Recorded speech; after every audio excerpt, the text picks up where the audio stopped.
இந்த எபிசோட் ஸ்டார்டிங்கில் நம்ம சாயும் செங்குவும் கம்ப்யூட்டர் உருவாக்குறதுல ரொம்பவுமே வேகமாகவும் மும்பரமாகவும் வேலை பார்த்துட்ருக்கானுங்க.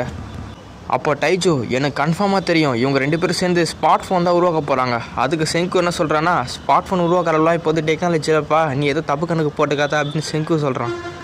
அப்படியே திரும்பி பார்த்தா கம்ப்யூட்டருக்கு தேவைப்படுற பெருமேட்டர் சொல்லப்படுற டோனட் ஷேப்லான ஒரு மெட்டலை இவங்க எப்படி உருவாக்காங்கன்ற ப்ராசஸ் நம்மளுக்கு காமிக்கிறாங்க. அதில் எல்லாருமே ரொம்ப கஷ்டப்பட்டு வேலை பார்த்துட்ருக்காங்க. ஏன்னா அது ரொம்ப சின்ன ஒரு மெட்டல் பீஸுனால அதில் காயிலெலாம் போட்டு கனெக்ட் பண்ணதுக்கு ரொம்ப கஷ்டமாக இருக்குது. இங்கே மேக்மாலாம் பார்த்தா ரொம்பவே ஃபஸ்ட்ரேட் ஆகிட்டான். இதுக்கு மேலே எல்லாம் முடியாதுடா, இது எவ்வளோ சின்னதாக இருக்குது, இதில் போய் எப்படி என்னால் காயில் கனெக்ட் பண்ண முடியும்னு அவனால் பொறுத்துக்கவே முடியல. விட்டு அந்த இடத்த விட்டு ஓடி போயிடுவான் போல், அந்த அளவுக்கு மேக்மா ஃபஸ்ட்ரேஷனில் இருக்கிறான். அந்த சமயம் தான் இவங்களுக்கு ஒரு ஃபேக்ஸ் வருது. அந்த ஃபேக்ஸில் என்ன சொல்லியிருக்காங்கன்னா, இந்த ஸ்டோன்மெண்ட்டில் ஒரு மேத் ஒலிம்பிக்ஸ் நடக்க போகுது. அதாவது ஒரு பெரிய நம்பர்ஸை கொடுத்துருவாங்க. அந்த நம்பர்ஸை நம்ம மல்டிபிள் பண்ணி டிவைட் பண்ணி போட்டு கரெக்டான ஆன்சரை வர வைக்கணும், அதுவும் குறைஞ்சபட்ச டைமில்.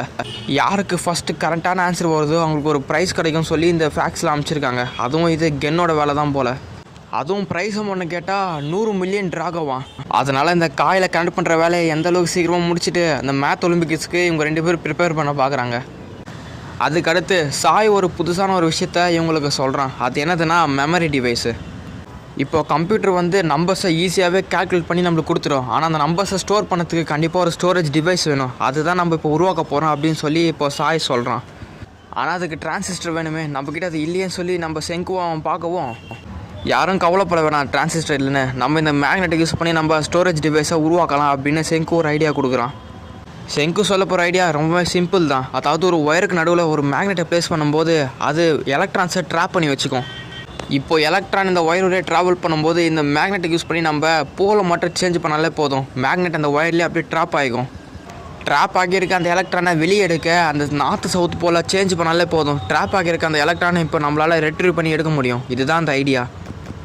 இதே மாதிரி நம்ம ஒரு சீரியஸான ஒரு கிரிட்டு மாதிரி பண்ணால் போதும், மெமரி டிவைஸ் நம்மளுக்கு ரெடி ஆகிடும். இப்போ அவுட்புட்டை பார்க்க எங்களுக்கு ஒரு டிஸ்பிளே யூனிட் வேணும். அதுக்காக இவங்க நாக்சியம் டியூப்ன்ற ஒரு டிவைஸை யூஸ் பண்ணுறாங்க. இதில் ஆல்ரெடி 0லேருந்து 8 டிஜிட் வரைக்கும் இதில் லைட் டியூப்ஸை செட் பண்ணி வச்சுருப்பாங்க. நம்ம குறிப்பிட்ட அந்த லைட் டியூப்புக்கு நம்ம இப்போ இன்புட் கொடுக்கும்போது அது மட்டும் க்ளோ ஆகும். இதுதான் காய்ஸ் செங்கோட டீம் இத்தனை நாளாக உருவாக்கிட்டு இருக்க கம்ப்யூட்டர். கிட்டத்தட்ட கம்ப்யூட்டரை உருவாக்கி முடிக்க போகிறாங்க. இதுதான் அந்த கம்ப்யூட்டரோட முழு வடிவமே. அதுக்கடுத்து கென் நடத்த போகிற மேத் ஒலிம்பிக்ஸ் ஸ்டார்ட் ஆகிடுச்சு. அதுவும் எங்கள் இந்தியன் ஓஷனோட நடுக்கடல் நடத்த போகிறாங்க. இதில் போட்டி போட போகிறது யாருன்னா செங்கு, குரோம், சாய், அப்புறம் மேக்மா தான் கடைசியாக போட்டி போட போகிறவர். மேக்மாவுக்கு 2 எவ்வளோ கூட்டாங்க கூட தெரியாது. அவனுக்கு எப்படி இவ்வளோ பெரிய நம்பரை கேல்குலேட்